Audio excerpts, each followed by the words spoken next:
Hello.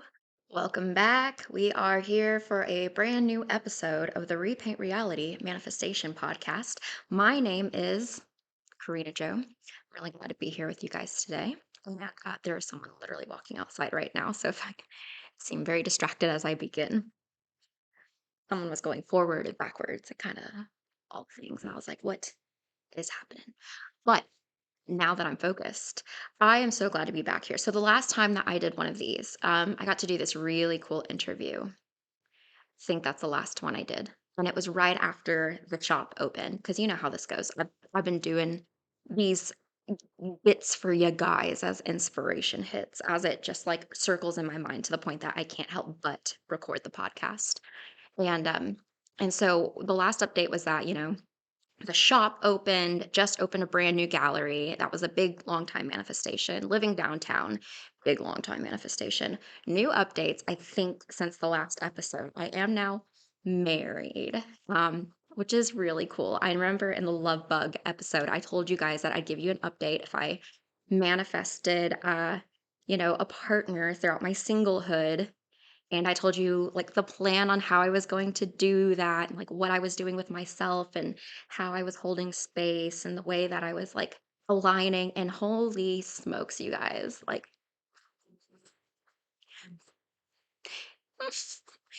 you know, like he's amazing. I hope that for everybody. And so it's been amazing, like reflecting over the time of this show, this podcast, the things that have happened, being downtown, being in a gallery, being with an amazing partner. We have our puppy and our cat that are so sweet. I I'm, family is down the road. I will work on talking about that manifestation when it gets here. I'm like focused on the new marriage and shop and uh my pet's part of it right now. We're enjoying it. You know what I mean? But those are the updates. So I wanted to update you on that because it's very exciting. And now, what's going on in this episode? We are going to be talking about finding the rules to break them. So, why would we need to find rules to break them? What will this benefit you in any kind of a way whatsoever? Right?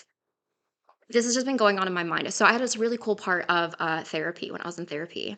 And it was amazing whenever I had been going into it and talking. And something she pointed out to me was where I really work with the all or nothing cognitive disorder.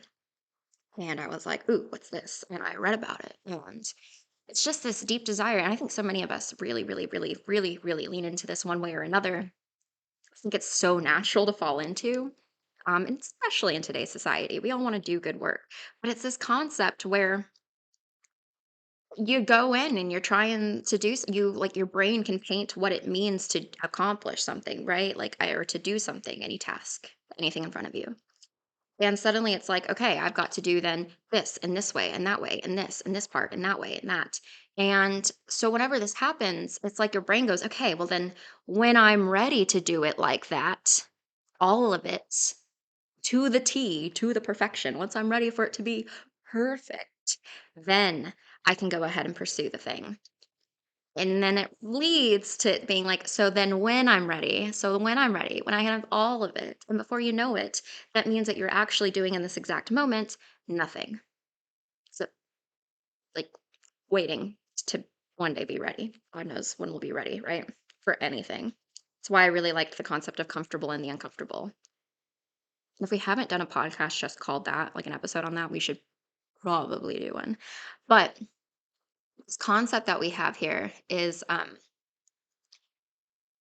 just this lack of being able to pursue something, to build it as this grand idea. And I understand this as an artist. I don't know how many of you guys are in this creative like flow. Entrepreneurship even is such a thing with this, where it's like you have visions, you have ideas. So much of your results and what's happening around you is like the result of what started in your mind. And so it's really easy, especially when you've done a good job on things, to want to really make it amazing, grand. And what I've learned developed in this is that there's a lot of rules that get developed. I think these become rules in our brain. Like, okay, so whenever I pursue this, it's going to be like, oh, once we qualify ourselves, once I can do this, then I can do that. Once I am capable of this, once I have these resources, then I can do that. And so I realize when I talk about finding rules to break them, is whenever, is this something that I'm following? Is this a rule that's been created? Is it serving me? Does it make sense? Is it a real rule? Like, is this something that's I'm following because of like a textbook that told me? Is it something that I'm following because of a law that I should legit be aware of and like not breaking because I'll go to jail? Is it something that I'm following because someone I once admired said no one with any talent could do this or should do this if they had any smarts? And so then you were like, oh no, I admire them. I better not do that because they said. This is what I'm talking about. Like, I'm not saying that rules are bad necessarily, or the way that we have a vision or something, the way that we think we should pursue it. It's not a weakness or bad if we have a way and structures and limits that help us create, that help us expand from what we have learned. But it is worth always checking in. What are those rules? Why do we have them? Is it serving us? Is it serving someone else? Is it something someone taught us? Did it work at one point in history, and now with where we're at in current, technology and social contexts, is it not the same anymore? So I want to talk about some of the times that the rules that I created in my mind to do something grand, to do something right, to do something perfect actually cost me. Because this is what I want to point out is sometimes that these rules can actually hurt more than they're creating. Let's talk about this podcast here even. Ways that all or nothing came in, rules that affected me. I had this girl that wanted to do some podcast interviews, right? And I had a lot of respect for her. I still have a lot of respect for her. She's been on Forbes magazine. She's been on all of these different, USA Today, just a bunch of things she's shown up for. And we got in contact and she had accepted being on the podcast. And then she was like, just send me your Calendly for the podcast and we'll get moving forward. In my brain, I know this should be simple. I do the all or nothing. Um, my brain was waiting for me to be able to set up this Calendly, design it for the podcast, which meant in my brain, I had to figure out what were my, like, I never thought about it. I was like, what do I do for time slots to be on the podcast? Like, I do the podcast when I'm inspired. I don't, it's not like my shop hours where I'm just, having like, here's my podcast hours that you can book for a interview. Um, my brain just suddenly was like, so now I have to come up with a podcast schedule. I needed to do this. I need to design my Calendly. Anytime I start anything on socials, I am awful. I'm trying to find domains. I'm trying to find like if something's been already taken. I'm trying to find out if I need to put any graphics in something. And it was just I all or nothing did. And guess what happened? Nothing. The nothing of the all or nothing. And so whenever this happens, it's really you gotta freaking honor that. You gotta acknowledge it. And I don't say it out loud or to myself to be like mean to myself. And this is where self forgiveness is so freaking helpful again. But if you can be aware of it, where is your all or nothing? Where are the rules? Being so perfect, so grand, so right, costing you. What time have you said, man, I'm going to do this. It's going to be great. And so I have to do it to this level. And because of waiting to do it to that level, it never happened. And that's okay. It's okay for you to extract from it the awareness, the lesson, and not feel the shame because then we're moving forward. Then we're able to grow. Then you're able to create new things moving forward. And so, what is it that you're wanting to do now? And what ways can you kind of find the rules to break them, to get messy? If you were to write down all of these, these manifestations, maybe we can bring it back together. And so, if you put them down, and you said, okay, well, this is kind of achievable because, right, it's conscious manifestation. We're already manifesting. It's just how we are responding. It's this external world and it's our internal world that's allowing us to navigate. They're just mirroring each other. They're back and forthing all the time. External world comes to us and our internal world becomes these responses, which then result in more of our receiving of the external world, resulting in more perceiving of the external world and with our internal world. And so we're going for conscious manifestation with this. We're really trying to be very aware. And so we don't have to have shame at all.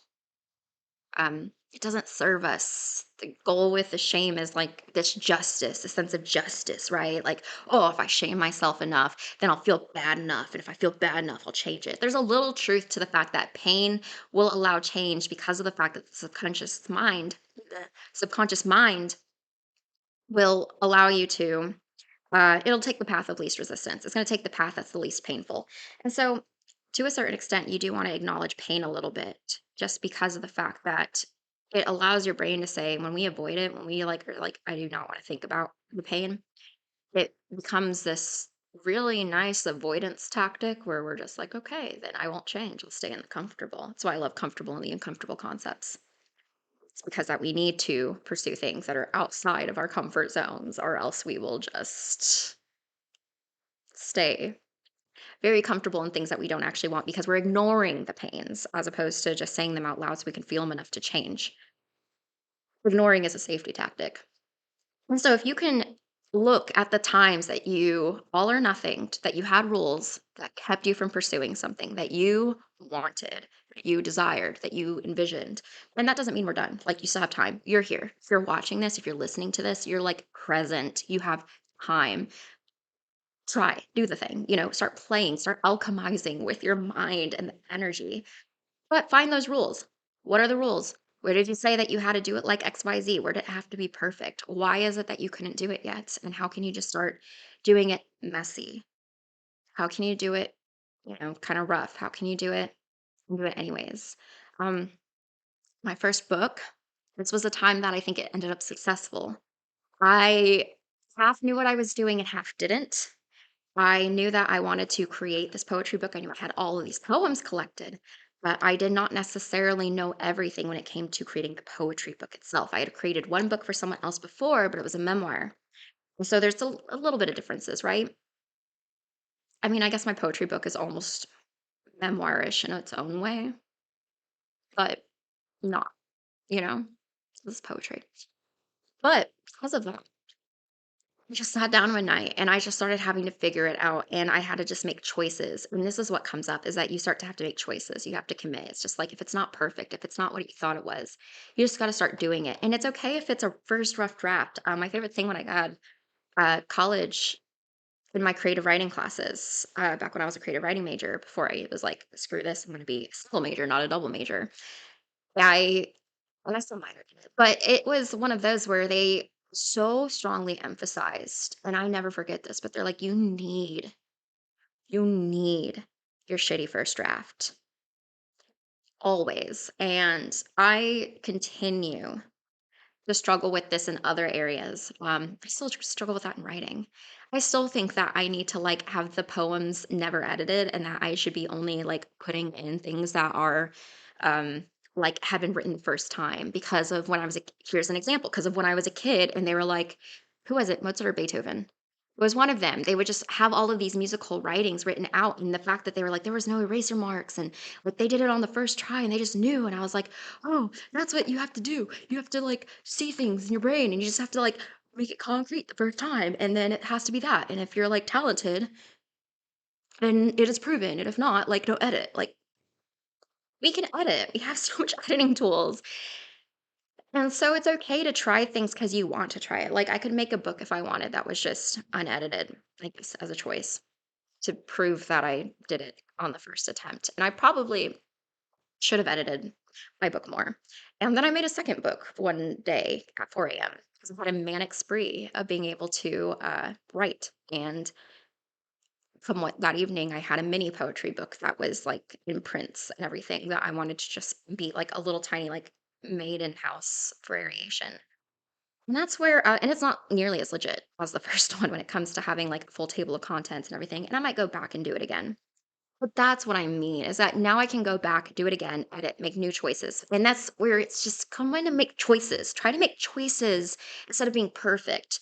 Figure out if you just like start, how can you just start imperfectly? What is a choice you can begin with? And if it's like funky and you don't know, like, what did you learn and what next choice can you make in response to it?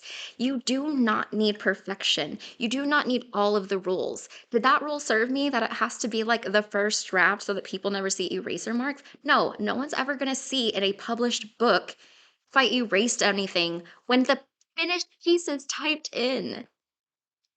It's silly, but I don't need to also, like, judge or shame myself for that, and that's the ongoing balance of this work, is that it is so tempting, isn't it? The moment that we're like, "Oh, that was simple. Oh, that was doing that to me." Um, Mindset to be like, "Oh, how dare I? How did I? How could I?" And that's not what we're going for here. We just wanna play the awareness game. We wanna extract like, "Ooh, okay, that did not serve me. This did. How can I lean into this then?" And this time, it is just asking yourself, "Where am I creating rules that are not serving me? And how can I break them? How can I convince myself otherwise?" And I just want you to start asking. If I can give you a piece, a tangible piece, every time that you're about to start something, and it comes up and you're like, "Well, I gotta wait for this," or it's, "Okay, well, I just need to do this." I want you just to ask, "Why? Why do I need it like that? Why does it need to be at that level? Why does it need to be in this way, in this style?" And I don't mean that it's wrong. There's a very good reason why. And you're gonna know that good reason. You're gonna be empowered by it. But if it's not a good reason, you can nix it. You can be done. You can be like, "And I'm breaking that rule and trying something else, and I'm gonna go move forward."